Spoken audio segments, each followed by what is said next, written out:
Alrighty, hey, I am Dan Thornburg, right here. Today I'm going to be attempting to, I'm not going to say repair, I'm going to be trying to clean up the insides of this Bowmar Brain MX50 calculator that I picked up from the Electronics Flea Market here in the San Jose area. So this is a kind of vintage-ish calculator. I don't know the exact year. From Fort Wayne, Indiana. It's a company that my dad worked at until he retired. So it's near and dear to my heart. Unfortunately, this is a pocket calculator that, because it was portable, has a Nickel battery on the inside. And that battery has completely exploded. So I looked up how to deal with these. Thankfully, it's just the potassium hydroxide electrolyte usually that leaks out. The cadmium is a metal, and it's usually just sits in there as an elemental metal, maybe forms an oxide or something. But the potassium hydroxide will leak out and form, react violently with the contents of the case, forming various salts. So the easiest way to deal with that is to brush off the crystals of the salts that have formed. Use vinegar to neutralize the base and form potassium acetate, which is not particularly dangerous, and then wash the whole thing with isopropyl alcohol and move on. So I am wearing kind of PPE right now. I've got splash goggles and a respirator, but I'm going to have to figure out what to do about this because I can't see. The goggles have now completely fogged. So I'm going to pause this until I can figure out how to deal. Okay, well, the deal is I cannot seem to find any combination of sufficiently protective masks and eye protection that does not fog up within a certain time frame. I've also tried taping it on. That doesn't seem to work. Ostensibly, people have a solution for this problem. I don't know it, so what I'm going to do is just work in small bursts until I can no longer see, and then step completely away and defog the mask and then come back. So apologies to anyone who is watching this, all three of you. Okay, so we can go ahead and start disassembling this.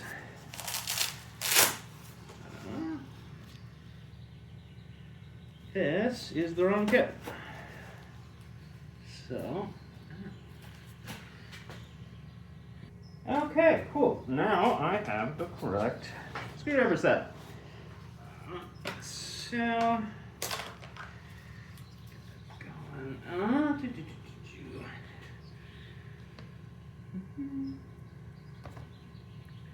Try these at random. Sure, why not?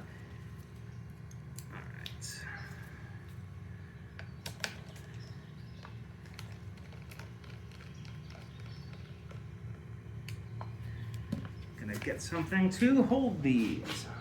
Okay, cool. Now I have a little dish to hold the screws.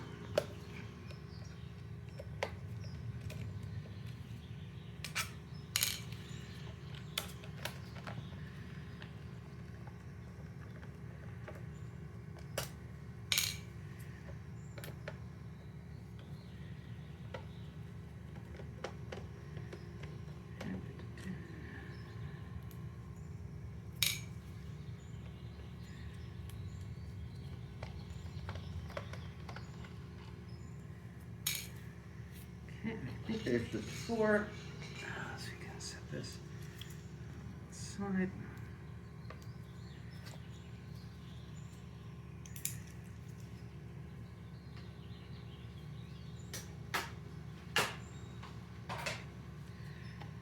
And take a look. Okay, so here is the glorious nasty. Okay. So there's quite a bit of crystallization on the interior of the back case, and crystals leaking out of the battery here. So first thing I'm going to do is carefully cut these cables, since this battery is beyond toast.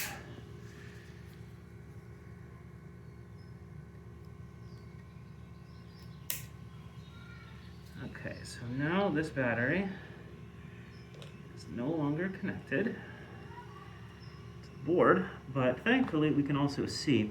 I think the black stuff is likely just a foam that was used to insulate the battery and the case that was common. But just in case, I'm going to treat it as if it were some sort of chemical residue. And I'm going to need crystal salt for this because I don't, now that I've touched the goo, don't want to. Alright, my lovely assistant has just returned with a Ziploc bag, which I will use to hold this hazardous waste. Oh boy, presuming that I can actually get it out of here. So it may have, nope, okay, we're good. It did not cold roll itself inside of the case. So, just go ahead and have that in there. And I will go ahead and seal this as well as the Ziploc bag deseals and set this aside. So next, I'd like to, if I can, get a look at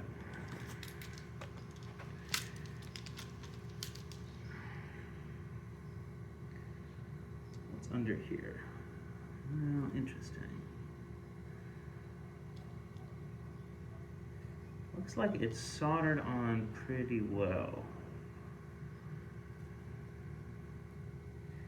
But it looks like the bottom half of this board lives free. So I'm going to see if the whole board can be wiggled free, or if it's actually attached in a way that is more permanent.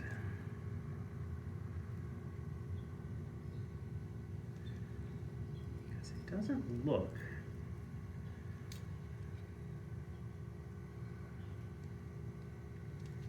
Oh, I see.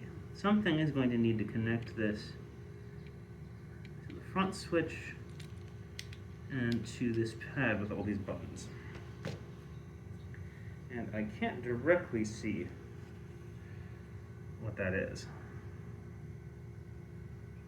Oh, I see. It's a connection of pins in a slot. So it should be the case that if we pull backwards with a small amount of force, that this will slide free. So I'm going to attempt to do that. The rocking motion, and yes, we were able to get that out. Okay, cool. So now we have this, the back case, and a free circuit board. And we can look at this and try to gauge how likely this is to be horrifically damaged. And honestly, it doesn't look too terribly bad. There's some discoloration over here.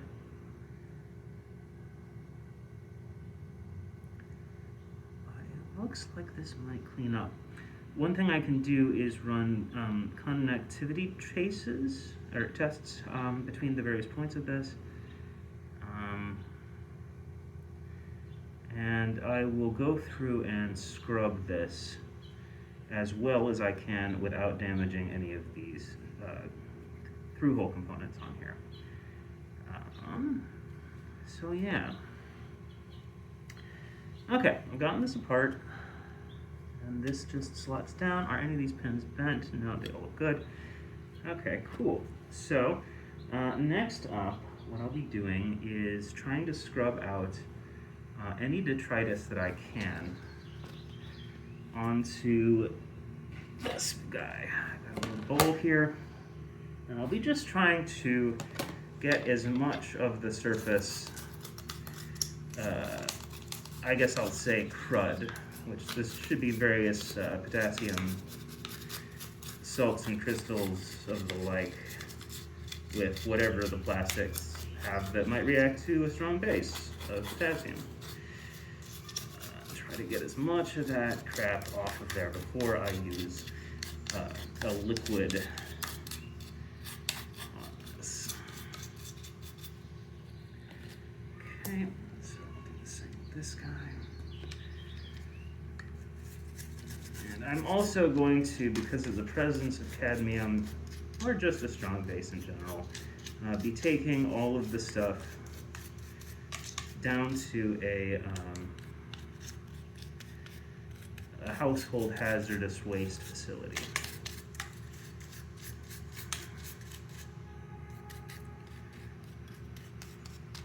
And yeah, we'll see this goes. Okay, that looks good. Need to be a little careful. This was suspended. Like this, I don't think I need to do much with this, honestly. I'm gonna give it a bath, but honestly, all of this yellow stuff could just be flux. Like, this could just be corrosion from flux. I don't really think anything got on here, which is a very good sign. Now, one of the things I immediately notice is that this switch here is completely jammed in the middle. And that could be the only thing that is preventing this from turning on. It's also possible the power supply is no good. But, you know, so a switch like this, you know, it's not exactly necessarily super easy to find one that is exactly the same kind, but like that's a much more practical problem than, I don't know, one of these random ceramic ICs being bad. That would need the death of this machine, at least to my ability to you know, address it. So I guess next I'm going to go through and do a little bit of vinegar scrubbing, just to see if I can get you know, the rest of this out. So let's see. Yeah, if I put vinegar in here, is that going to be a problem? I'm going to look something up real quick. Okay, my glasses are fogging in it, so I'm going to pause. Okay, cool. So no major interactions between vinegar and isopropyl alcohol. So what I'm going to do is just put a little bit of this in here.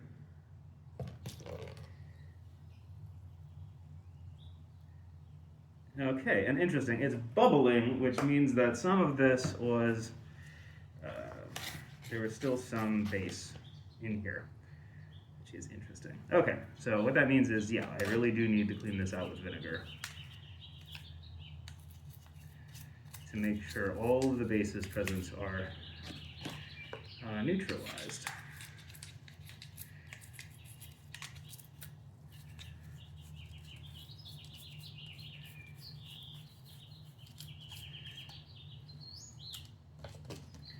And I actually should make sure to put enough in here that, you know, there's not a whole lot of bubbling going on. There go all the screws. Yeah, no, just one of those things.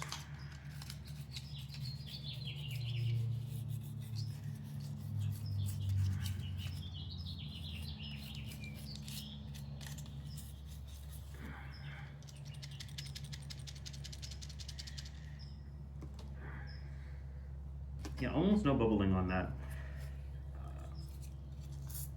Seems like a little bit of bubble in there. Most of the base is probably, oh, no, yeah, we got some, okay. So yeah, I'm glad that I did vinegar. I was actually thinking about skipping it. They're like, it's been years and years and years and years. That base has probably reacted with everything, but nope. Also, if you are watching this and you have experience cleaning electronics and you are screaming at me, I'm sorry, doing the best I can. Yeah. This was being sold at this Electronics Flea Market for like $5, and you know, it could have just ended up a conversation showpiece. It still may end up being a conversation showpiece. There are a lot of these out there, at least I'm led to believe so. But, you know, this is me attempting to throw my ring in and see if I can actually, you know, salvage one of these things. Bring something from a place where it is not working into a place where it is plausibly working. I'm going to go ahead and just give this a very brief once over, just in case. And the top side of this, there's just no way. Everything looks, okay. Just in case that isn't.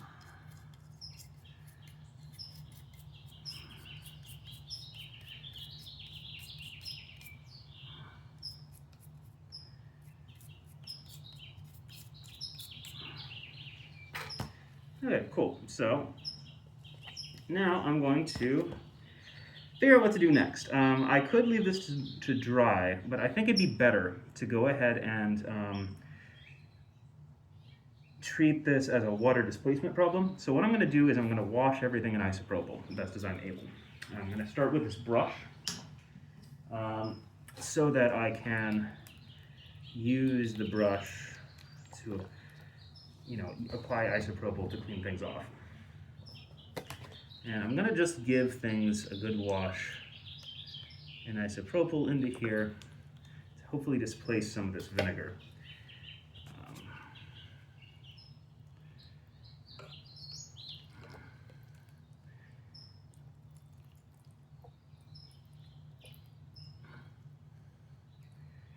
Okay, that's good. I'll do this one.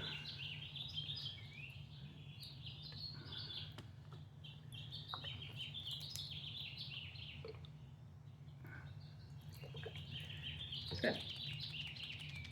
So now there should be mostly isopropyl on here. I'm going to go ahead and go in with this and try to get some of the spots on here. Actually, I'm going to take a break because I'm having trouble seeing again.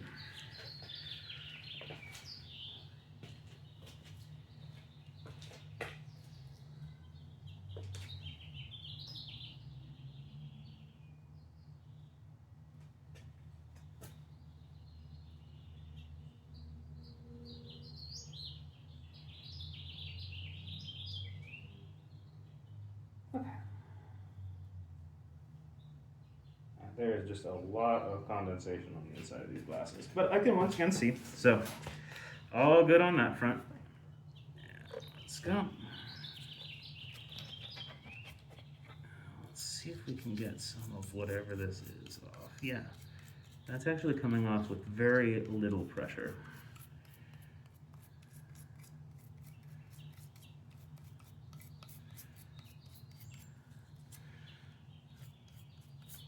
Might just be flux, or who knows. But in any case, like, having these kinds of residues come off will also make it easier, if this isn't just a bad switch, to evaluate the condition of these solder joints, of the traces, and to do the kind of electrical evaluation. Oh yeah, and I can see those traces there up near the power adapter. The solder joints on them are they look to be in pretty bad shape. So I may need to do some re-solder work on this, which isn't that big of a deal. I don't know, the yellow color on this just to me really screams flux. I don't know if it is, but just seems very likely to just be flux. We might be picking up some corrosion here and there.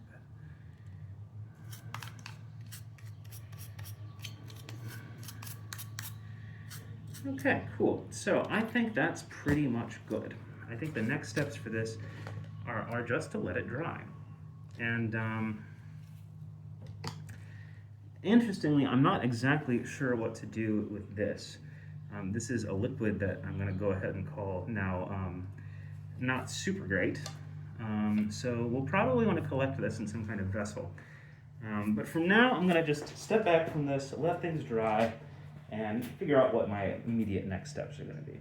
All right, toodaloo.